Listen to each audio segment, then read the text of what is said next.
Congress party మళ్లీ అధికారంలోకి వస్తుందో లేదోనని తాను అనలేదని తన వ్యాఖ్యలను వక్రీకరించారన్నారు మంత్రి జూపల్లి కృష్ణారావు.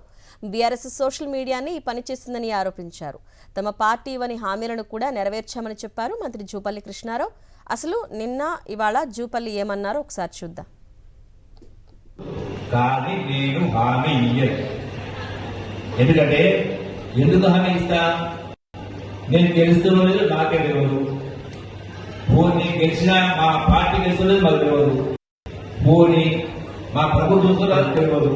పోనీ గెలిచినా మా పార్టీ గెలుస్తున్నది మాకు తెలియదు.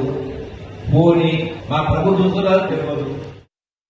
నేను అన్నటువంటి సందర్భాన్ని వదిలేసి మళ్ళీ ఈ సిగ్గుందా అని మాట్లాడేటువంటి కేటీఆర్కి సంబంధించినటువంటి సోషల్ మీడియా కావచ్చు, ఇంకోరు కావచ్చు, బీఆర్ఎస్ సోషల్ మీడియా కావచ్చు, దాన్ని వదిలేసి అంటే జూపల్లి గారు అస్త్రాలు వదిలేసినారు, నైరాశ్యలు ఉన్నారు, నిరాశలు ఉన్నారని మాట్లాడుతూ ఉన్నారు.